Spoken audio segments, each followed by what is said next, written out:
ಪ್ರಿಯ ವೀಕ್ಷಕರೇ ಈಗಾಗಲೇ ನಮ್ಮ ರಾಜ್ಯ ಸರ್ಕಾರ ಮತ್ತು ಕೇಂದ್ರ ಸರ್ಕಾರ ಕಡೆಯಿಂದ ಬಿಗ್ ಅಪ್ಡೇಟ್ ಬಂದಿದೆ ವೀಕ್ಷಕರೇ. ಹೌದು, ಏನನ್ನೋದು ಸಂಪೂರ್ಣವಾಗಿ ಹೇಳ್ತೀನಿ ಬನ್ನಿ. ಹೌದು, ಈಗಾಗಲೇ ಈ ಕೆಲಸ ನೀವು ಮಾಡಲಿಲ್ಲ ಅಂದ್ರೆ ನಿಮ್ಮ ರೇಷನ್ ಕಾರ್ಡ್ ಬಂದ್ ಆಗುತ್ತೆ ಮತ್ತು ಅದೇ ರೀತಿ ಗೃಹಲಕ್ಷ್ಮಿ ಕೂಡ ಬರುವುದಿಲ್ಲ ಮತ್ತು ಅದೇ ರೀತಿ ಅನ್ನಭಾಗ್ಯ ದುಡ್ಡು ಕೂಡ ಬರುವುದಿಲ್ಲ ಮತ್ತು ಯಾವುದೇ ರೀತಿ ಕೂಡ ನಿಮಗೆ ಅಕ್ಕಿ ಸಿಗುವುದಿಲ್ಲ ವೀಕ್ಷಕರೇ. ಅದೇ ರೀತಿ ಯಾವುದೇ ಕೇಂದ್ರ ಸರ್ಕಾರದಿಂದ ಮತ್ತು ರಾಜ್ಯ ಸರ್ಕಾರದಿಂದ ಯಾವುದೇ ಕೂಡ ನಿಮಗೆ ಸೌಲಭ್ಯ ಒಂದು ಚೂರು ಕೂಡ ಸಿಗುವುದಿಲ್ಲ ವೀಕ್ಷಕರೇ. ಬನ್ನಿ ಸಂಪೂರ್ಣವಾಗಿ ಏನು ಇದು ಅನ್ನೋದು ತಿಳಿಸಿಕೊಡ್ತೇನೆ. ಹೌದು, ಈಗಾಗಲೇ ಕೇಂದ್ರ ಸರ್ಕಾರ ಮತ್ತು ರಾಜ್ಯ ಸರ್ಕಾರ ರೂಲ್ಸ್ ತಂದಿದೆ. ಅಂದ್ರೆ ಈ ರೂಲ್ಸ್ ಪ್ರಕಾರ ನೀವು ಈ KYC ಮಾಡಿಸಿಲ್ಲ ಅಂದ್ರೆ ನಿಮ್ಮ ರೇಷನ್ ಕಾರ್ಡು ಸಂಪೂರ್ಣವಾಗಿ ಬಂದ್ ಮಾಡ್ತಾರೆ ವೀಕ್ಷಕರೇ.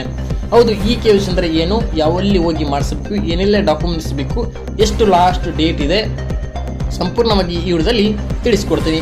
ನೋಡಿ ವೀಕ್ಷಕರೇ, ಈ KYC ಅಂದ್ರೆ ನಿಮ್ಮ ಹತ್ರ ಇರುವಂತಹ ಒಂದು ಶಾಪ್ ಅಂದ್ರೆ ನ್ಯಾಯಬೆಲೆ ಅಂಗಡಿಯಲ್ಲಿ ನೀವು ಏನು ರೇಷನ್ ತರ್ತಿರಲ್ಲ ಆ ಅಂಗಡಿಯಲ್ಲಿ ನಿಮ್ಮ ಬಯೋಮೆಟ್ರಿಕ್ ಮುಖಾಂತರ ಈ KYC ಮಾಡಿಸಿ ಕೊಡ್ತಾರೆ ವೀಕ್ಷಕರೇ. ಅಂದ್ರೆ ಪ್ರೆಸೆಂಟ್ ಏನು ಇರ್ತಾರಲ್ಲ ಅವರು ಈ KYC ಮಾಡಿದ್ರೆ ಆ ಪ್ರೆಸೆಂಟ್ ಆ ರೇಷನ್ ಕಾರ್ಡ್ ನಲ್ಲಿ ಬಿಡ್ತಾರೆ.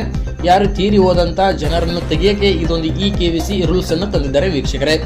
ನೀವು ಕೂಡ ಇನ್ನು ಪ್ರೆಸೆಂಟ್ ಇದ್ದವ್ರನ್ನ ಕರ್ಕೊಂಡೋಗಿ ಮತ್ತು ಅದೇ ರೀತಿ ನೀವು ಕೂಡ ನಿಮ್ಮ ಆಧಾರ್ ಕಾರ್ಡು ರೇಷನ್ ಕಾರ್ಡ್ ಅನ್ನು ಬಯೋಮೆಟ್ರಿಕ್ ಕೊಟ್ಟು ಅಂದ್ರೆ ನ್ಯಾಯಬೆಲೆ ಅಂಗಡಿಯಲ್ಲಿ ಹೋಗಿ ಈ KYC ಸ್ಟಾರ್ಟ್ ಇದೆ, ನೀವು ಕೂಡ ಹೋಗಿ ಈ KYC ಮಾಡಿಸಿಕೊಳ್ಳಿ. ಇಲ್ಲವಾದ್ರೆ ನೀವು ಈ KYC ಮಾಡಿಸಲಿಲ್ಲ ಅಂದ್ರೆ ನೀವು ಇಲ್ಲ ಅನ್ನೋ ರೀತಿಯಲ್ಲಿ ನಿಮ್ಮ ರೇಷನ್ ಕಾರ್ಡ್ ಕೂಡ ಸಂಪೂರ್ಣವಾಗಿ ಬಂದ್ ಮಾಡ್ತಾರೆ ವೀಕ್ಷಕರೇ.